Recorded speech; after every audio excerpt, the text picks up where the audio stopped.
Hello friends, welcome to my YouTube channel your study guide. तो friends, आज के इस वीडियो में हम लोग आरआरबी ग्रुप डी के लिए जीके जीएस का प्रैक्टिस सेट करने वाले हैं। और सारे क्वेश्चन प्रीवियस ईयर में पूछे गए क्वेश्चन है, सारे क्वेश्चन इंपॉर्टेंट है। तो वीडियो को लास्ट तक ज़रूर देखिएगा और वीडियो कैसा लगता है ये लास्ट में कमेंट बॉक्स में ज़रूर बताइएगा। तो चलिए बिना टाइम वेस्ट के हम लोग इसे पढ़ना स्टार्ट करते हैं। और आप लोग अगर किसी भी जी के रिलेटेड एग्जाम की तैयारी कर रहे हैं तो ये वीडियो देख सकते हैं, क्योंकि इसमें मैंने वही क्वेश्चन लिया है जो बहुत ही इंपॉर्टेंट क्वेश्चन है और सारे एग्जामों में रिपीट होते हैं। आप लोग देखेंगे कि कोई जीके जीएस के क्वेश्चन कहीं अलग से बन के नहीं आते, यही सारे क्वेश्चन एग्जामों में पूछे जाते हैं। तो बहुत ही इंपॉर्टेंट क्वेश्चन है, सारे क्वेश्चन इंपॉर्टेंट है। तो किसी भी एग्जाम की अगर आप लोग तैयारी कर रहे हैं तो वीडियो को देख सकते हैं। तो देखिए, पहला क्वेश्चन क्या है, रग्बी फुटबॉल में खिलाड़ियों की संख्या कितनी होती है। अब आप चाहे सीजीएल का दे, चाहे सीएचएसएल का दे, चाहे आरआरबी ग्रुप डी का दे, चाहे आरपीएफ का दे, चाहे यूपी पुलिस का दे, अब खेल से जो क्वेश्चन बनते हैं वही सारे क्वेश्चन हैं जो सभी एग्जामों में पूछे जाते हैं। अब खेल से कहीं अलग से क्वेश्चन बनाकर नहीं लाएगा। अब रग्बी फुटबॉल में कितने खिलाड़ियों की संख्या होती है, ऐसा तो है नहीं कि ग्रुप डी में इसका आंसर दूसरा होगा, यूपी पुलिस में दूसरा। तो ये सारे क्वेश्चन इंपॉर्टेंट है और सारे क्वेश्चन ये रिपीट होते हैं सभी एग्जामों में, आप लोग देखेंगे तो रग्बी फुटबॉल में खिलाड़ियों की संख्या कितनी होती है। तो राइट आंसर कितना हो जाएगा, 15 होती है, आप लोगों को पता होगा। अब यहाँ से ये ध्यान रखना है कि जो रग्बी फुटबॉल है ये एकमात्र ऐसा खेल है जिसमें खिलाड़ियों की सबसे ज़्यादा संख्या होती है। तो अगर ऐसा भी क्वेश्चन पूछ ले कि किस खेल में खिलाड़ियों की सबसे ज़्यादा संख्या होती है, तो वो ध्यान रखेंगे रग्बी फुटबॉल ही है। और इसमें टोटल खिलाड़ियों की संख्या कितनी होती है, 15। अब ऐसा तो है नहीं कि रग्बी फुटबॉल ही एग्जाम में पूछा जा सकता है।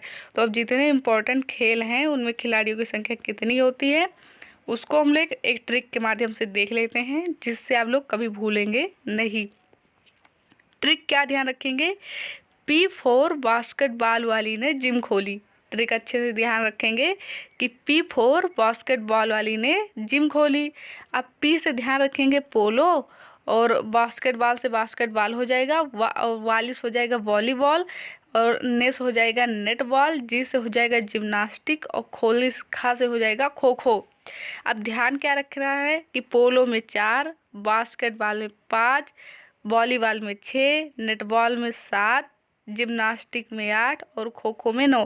तो बिल्कुल एक सीरीज से है, आप लोग देख पा रहे होंगे कि 4, 5, 6, 7, 8 और 9। तो ट्रिक कैसे ध्यान रखेंगे, ट्रिक ध्यान रखेंगे कि P4 बास्केटबॉल वाली ने जिम खोली। तो P से हो जाएगा, पास हो जाएगा पोलो, और बास्केटबॉल से बास्केटबॉल है ही, वालिस हो जाएगा वॉलीबॉल, नेस हो जाएगा नेटबॉल, जिम से हो जाएगा जिम्नास्टिक, और खो से हो जाएगा खो खो।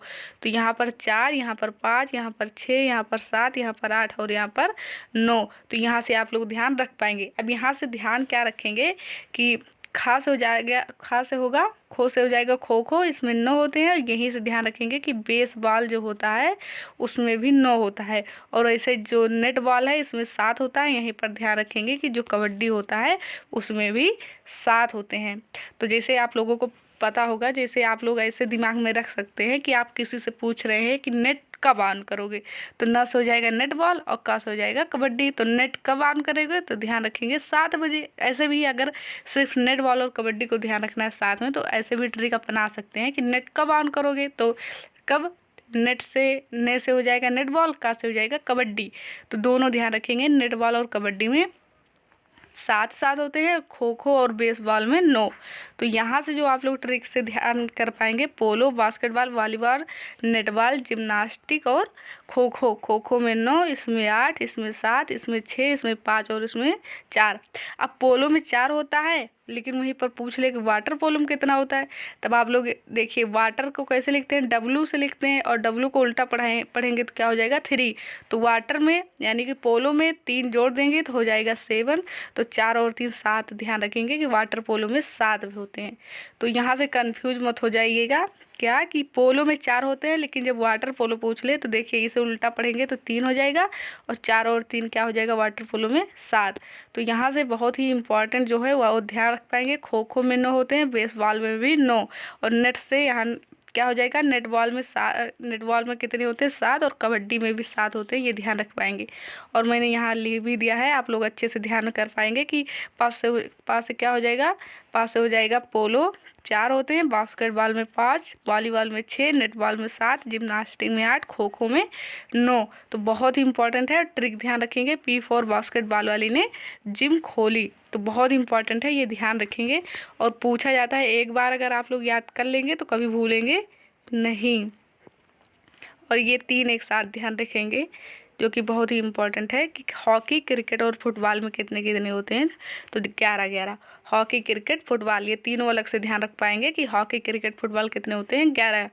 तो जितने इम्पोर्टेंट थे मैंने सब बता दिया। अब आप लोग यहाँ से कोई भी क्वेश्चन बनता है तो आप लोग कर पाएंगे आसानी से। लिंगराज मंदिर, अब पता होगा कि लिंगराज मंदिर जो है वो कहाँ स्थित है। तो लिंगराज मंदिर जो है वो उड़ीसा के भुवनेश्वर में स्थित है।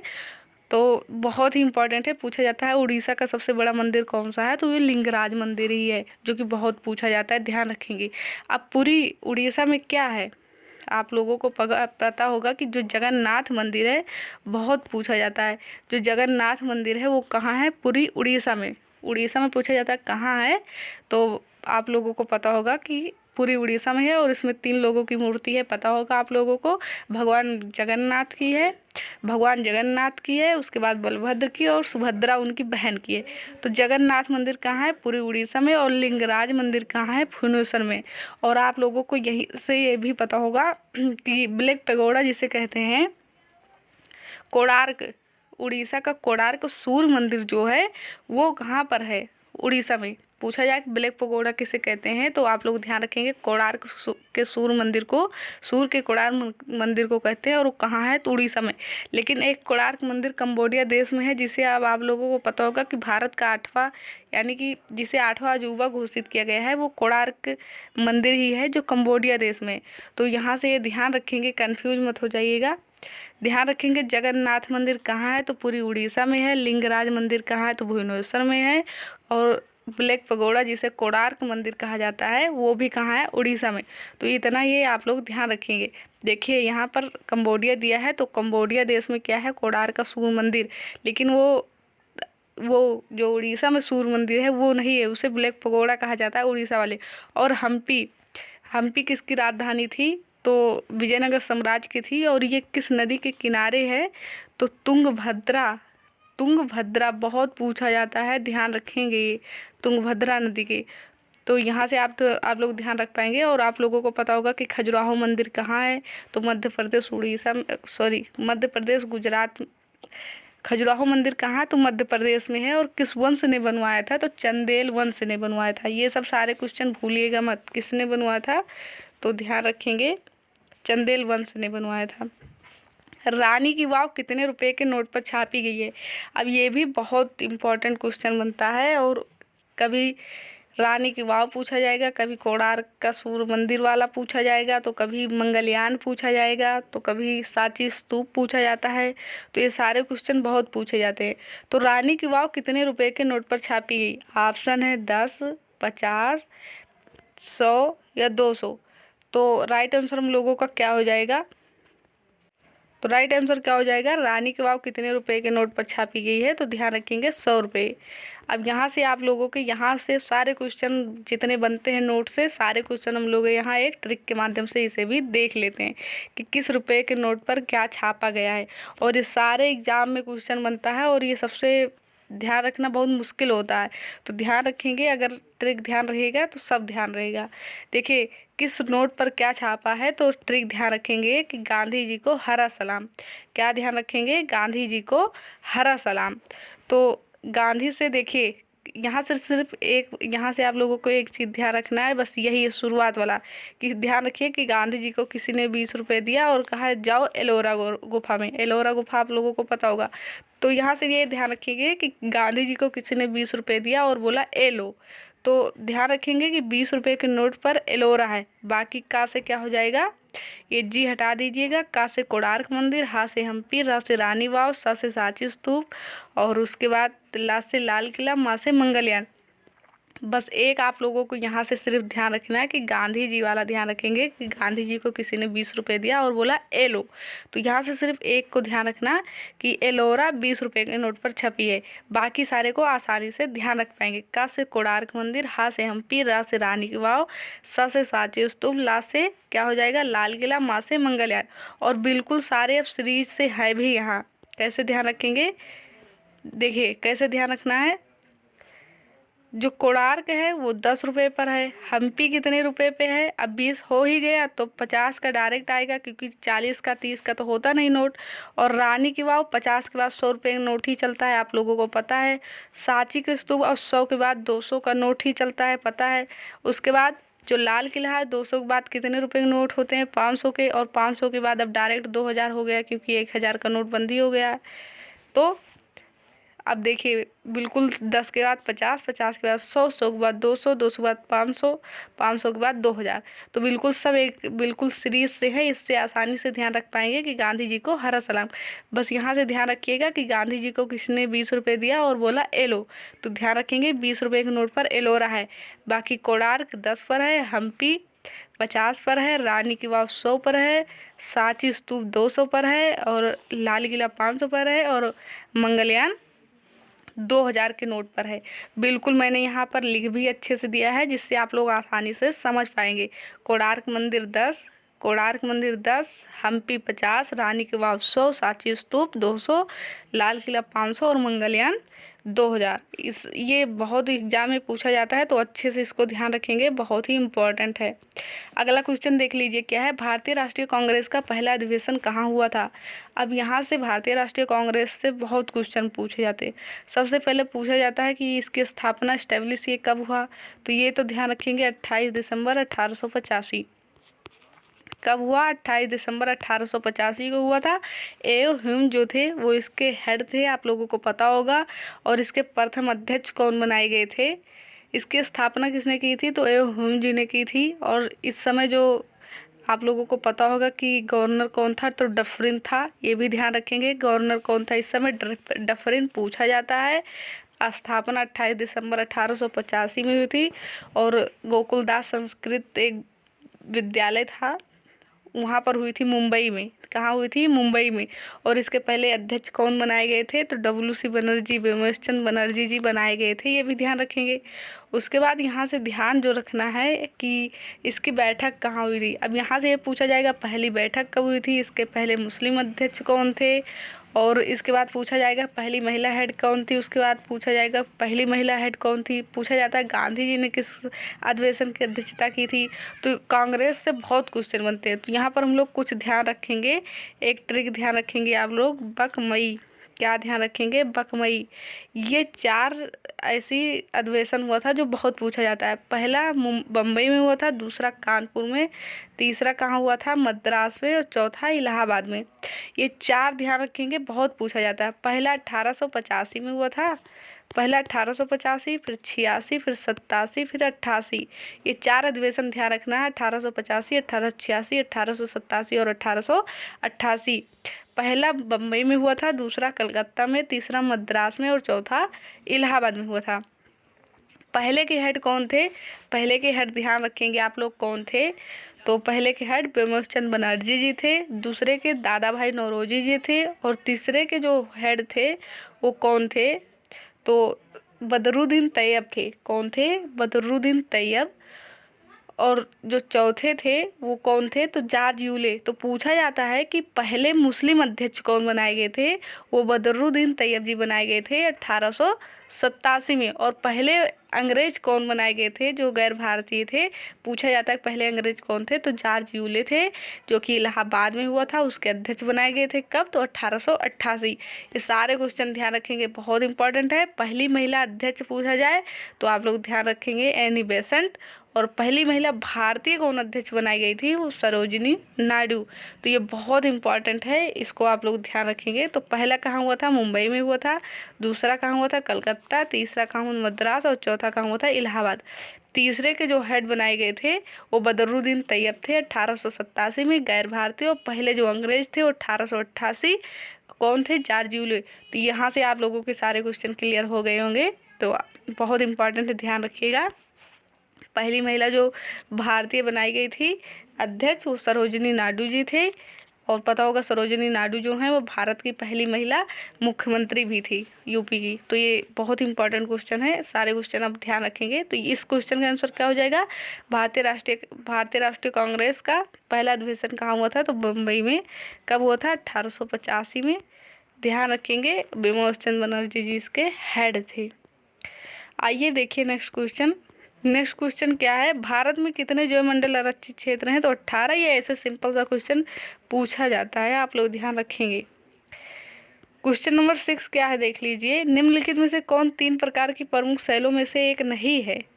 तो आप यहाँ देख सकते हैं आप लोग कि ये चट्टान की प्रकारें हैं। कौन सी? अग्नेय शैल, कायांतरित शैल और अग्नेय शैल, कायांतरित शैल और अवसादी चट्टानें। ये आप लोगों को पता है, ये चट्टाने के प्रकार है, लेकिन ये चुंबकीय शैल इन सबसे अलग है। तो राइट आंसर ऑप्शन ए हो जाएगा। अगला क्वेश्चन देखिए। अब बुक से भी क्वेश्चन पूछा जाता है, आप लोगों को पता ही है कि the race of my life, the race of my life किसकी है? मिल्खा सिंह की है। आर के नारायण जी की कौन सी है? The guide. कौन सी है? The guide. ये आर के नारायण जी की है।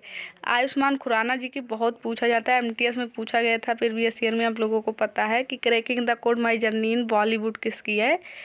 ये आयुष्मान खुराना जी के हैं। और अरुंधति राय जी की पूछी जाती है कि आप लोगों को पता होगा कि the God of small thing किसकी है? अरुंधति राय जी की बहुत पूछी जाती है। साइना नेहवाल की भी पूछी जाती है, playing to win. Sania Mirza की एस अगेंस्ट ऑफ।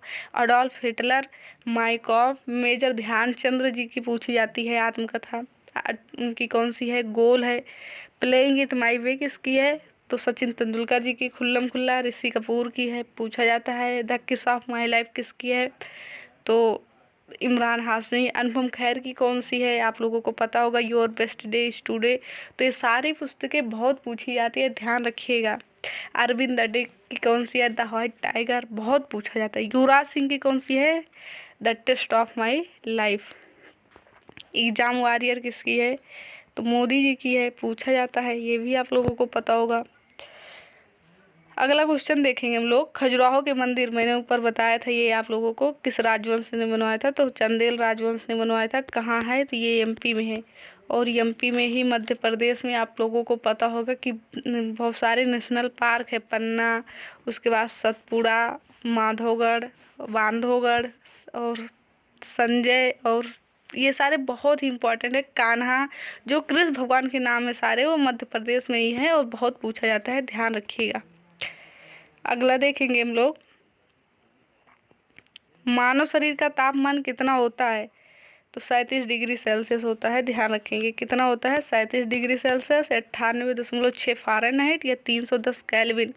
तो किसी में भी दिया जाए तो ये सब आप लोग ध्यान रखेंगे। 98.6 फ़ारेनहाइट, तो तीनों में ही होता है, ध्यान रखेंगे। इंपॉर्टेंट क्वेश्चन है। सिंपल क्वेश्चन जब पूछना रहता है तो एग्जाम में कुछ सिंपल क्वेश्चन भी आते हैं, आप लोगों को पता है। अनुच्छेद 51A किससे संबंधित है? अब 51A में जो है आप लोगों को पता होगा, इसमें 11 मौलिक कर्तव्य हैं।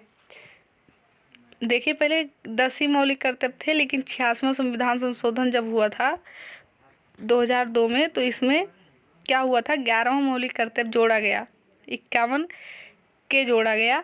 अब आप लोगों को पता होगा कि जो 86वां संविधान संशोधन हुआ था, इसमें 3 आप लोगों को पता होगा कि DPSP 36 से 51 तक है। जो 45 नंबर आर्टिकल है, उसके बाद 51A है, और ये 21A है और 51K है। इसमें ये तीनों में सेम ही चीज़ें हैं, मतलब सेम नहीं है, लेकिन ये तीनों किससे प्रभावित हैं? तो 96वें संविधान संशोधन 2002। अब देखिए जो 45 नंबर है, इसमें पहले था कि 6 से 14 वर्ष के बच्चों को सरकार शिक्षा देने के लिए बाध्य है, लेकिन इसे फंडामेंटल राइट बना दिया गया 86वें संविधान संशोधन 2002 द्वारा। तो इसमें कर दिया गया कि 6 से 14 वर्ष के बच्चों को सरकार शिक्षा देने के लिए बाध्य है। और आर्टिकल 45 में क्या कर दिया गया कि 0 से 6 वर्ष के बच्चों को सरकार को शिक्षा देनी चाहिए, ये 45 में हो गया। तो 51K में क्या जोड़ दिया गया? 51K में ये जोड़ा गया कि जो पेरेंट्स हैं उनका ये कर्तव्य बनता है कि वो अपने चाइल्ड को, अपने बच्चे को स्कूल शिक्षा के लिए भेजे। अब वो भेजेंगे तभी तो उन्हें सरकार शिक्षा दे पाएगी, वो उनका मौलिक कर्तव्य है, मौलिक अधिकार है। तो मौलिक अधिकार है, लेकिन जब घर वाले भेजेंगे तभी तो वो पाएंगे शिक्षा। इसलिए 51A में मौलिक कर्तव्य में ये जोड़ दिया गया। तो ध्यान रखेंगे, ये भी बहुत पूछा जाता है। 51K में क्या है, तो ध्यान रखेंगे इसमें क्या है। 51A में क्या है, तो ध्यान रखेंगे कि जो पेरेंट्स है वो उनका अधिकार वो उनका मौलिक कर्तव्य होता है कि वो अपने बच्चों को शिक्षा के लिए भेजें। तो ध्यान रखेंगे, तीनों में बहुत इंपॉर्टेंट है। तो 51 किससे संबंधित है, मौलिक कर्तव्य से। और कितने मौलिक कर्तव्य है, 11। 42वें संविधान संशोधन 1976 द्वारा ये जोड़ा गया। और किस समिति की सिफारिश पर, तो सरदार शोर सिंह समिति की सिफारिश पर ये जोड़ा गया था। ध्यान रखेंगे, और ये जरूर ध्यान रखेंगे कि 51K में क्या है, बहुत ही इंपॉर्टेंट बनता है। राज्य की नीति निर्देशक तत्व तो आप लोगों को पता होगा, 36 से 51 के बीच है, आयरलैंड से लिया गया है। मौलिक कर्तव्य रूस से लिया गया है, मौलिक अधिकार USA से लिया गया है। अगला देखेंगे हम लोग हार्नबिल त्यौहार। हार्नबिल ये अभी RPF SI का जो एग्ज़ाम हुआ था वो पूछा गया था किस माह में मनाया जाता है। तो ध्यान रखेंगे दिसंबर माह में। किस माह में, दिसंबर माह में मनाया जाता है। और 1 दिसंबर से लेकर 10 दिसंबर तक मनाया जाता है, ये ध्यान रखेंगे। नागालैंड का उत्सव है, बहुत मनाया जाता है। हाँ, कहाँ का त्यौहार है, तो नागालैंड का त्यौहार है, बहुत ही इम्पोर्टेंट है, ध्यान रखेंगे। उसके बाद बिहार से सोहराय उत्सव जो है बहुत पूछा जाता है। छठ पूजा भी यहीं का है, सरहुल भी यहीं का है। सोनपुर मेला विश्व का सबसे बड़ा पशुओं का मेला है, आप लोगों को पता है, बिहार में ही मनाया जाता है, बिहार में ही लगता है, ध्यान रखेंगे। आंध्र प्रदेश में फ्लेमिंगो उत्सव मनाया जाता है। दुर्गम्मा विशाखा मनाया जाता है, बहुत पूछा जाता है, आप लोग ये सारे क्वेश्चन ध्यान रखेंगे। ढकनी उत्सव भी यहीं का है। असम का 2 बिहू है, 3 प्रकार के बिहू होते हैं, मुंगाली बिहू, कटी बिहू, माघ बिहू। बहुत माजुली भी यहीं का है। दिहिंग पटकाई भी यहीं का है, दिहिंग पटकाई नेशनल पार्क भी यहीं का है। तो ये सारे क्वेश्चन ध्यान रखेंगे। अगला क्वेश्चन देखिए, ब्रह्मपुत्र नदी को दिहांग कहाँ कहा जाता है, तो आप लोगों को पता होगा, बांग्लादेश में इसे क्या बोला जाता है, जमुना बोला जाता है। तिब्बत क्षेत्र से निकलती है, तिब्बत में से तो सांगपो कहा जाता है, तिब्बत में सांगपो बोला जाता है। क्या बोला जाता है, सांगपो, तिब्बत में इसे सांगपो बोला जाता है। और जब ये अरुणाचल प्रदेश में पहुंचती है तो इसे दिहांग बोला जाता है। और असम में इसे ब्रह्मपुत्र बोला जाता है। और सबसे बड़े नदी द्वीप जाल का निर्माण भी, सबसे बड़े नदी द्वीप का निर्माण भी कहाँ करती है, असम में। फिर ये जाकर बांग्लादेश में मिल जाती है, बांग्लादेश से में पहुंचती है तो इसे जमुना कहा जाता है। उसके बाद बेआब बंगाल की खाड़ी में जाती है, लेकिन उससे पहले ये गंगा नदी से मिलती है, जहाँ पर ये मेघना कहलाती है। दोनों जब संयुक्त रूप से मिलती हैं तो, और वहाँ बेआब बंगाल में गिरने से पहले सुंदरवन डेल्टा का निर्माण करती हैं। तो ये सारे क्वेश्चन का आप लोग ध्यान रखेंगे। तो यहाँ से राइट आंसर क्या हो जाएगा, ब्रह्मपुत्र नदी को दिहांग कहाँ कहा जाता है, तो दिहांग कहाँ कहा जाता है, अरुणाचल प्रदेश में। आगे क्वेश्चन देखेंगे, क्वेश्चन नंबर 13।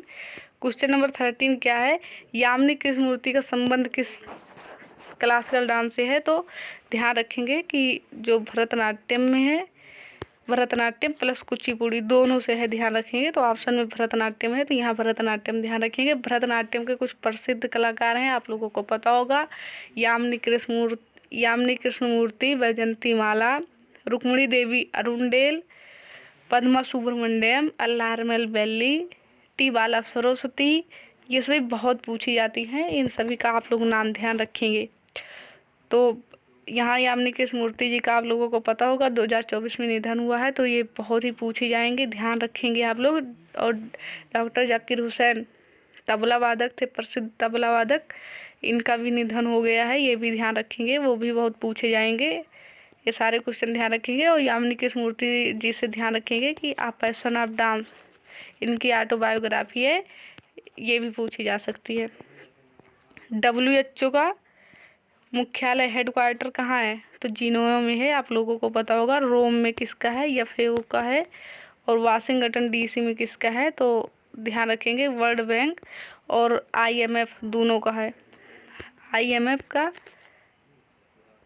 और वर्ल्ड बैंक दोनों का है, ध्यान रखेंगे। पेरिस में किसका है, तो यूनेस्को का। पेरिस में किसका है, तो यूनेस्को का है, ध्यान रखेंगे, ये भी पूछा जाता है। और आज का ये लास्ट क्वेश्चन हम लोगों का, और इसका आंसर आप लोग कमेंट बॉक्स में बताएंगे कि भारत में पंचायती राज दिवस किस तिथि को मनाया जाता है। ये आंसर आप लोग होमवर्क है आप लोगों का, और इसका आंसर कमेंट बॉक्स में आप लोग ज़रूर बताएगा। और हम बता देते हैं ये क्वेश्चन जो यहाँ से बहुत पूछा जाता है कि सबसे पहले तो आप लोग ये ध्यान रखेंगे कि पंचायती राज का वर्णन भारतीय संविधान के भाग 9 में है। भाग 9 में है। अनुसूची की बात कर ले हम लोग तो पता होगा 9वीं अनुसूची में क्या है, तो भूमि सुधार से संबंधित, और उसके बाद 10वीं अनुसूची दल बदल से संबंधित, 11वीं अनुसूची पंचायत से संबंधित। तो ये 11वीं अनुसूची है, ध्यान रखेंगे। और ये किस नंबर का संविधान संशोधन था, तो 73वां संविधान संशोधन था जो कि 1992 में हुआ था। ये ध्यान रखेंगे आप लोग। तो भाग 9 अनुसूची 11 में है। और पंचायत का वर्णन भारतीय संविधान के अनुच्छेद किस में है, तो अनुच्छेद 40 में। पंचायती राज व्यवस्था सर्वप्रथम किस राज्य में लागू हुए थे, तो 2 अक्टूबर 1969 को आप लोग ध्यान रखेंगे, राजस्थान के नागौर जिले में। तो इतने सारे क्वेश्चन जो यहाँ से बनते हैं, मैंने ये सारे क्वेश्चन बता दिया है। अब आप लोगों को बताना है कि पंचायती राज दिवस किस तिथि को मनाया जाता है, और इसका आंसर आप लोग कमेंट बॉक्स में ज़रूर दीजिएगा। और ये भी बताइएगा कि वीडियो आप लोगों को कैसा लगा। Thank you for watching this video.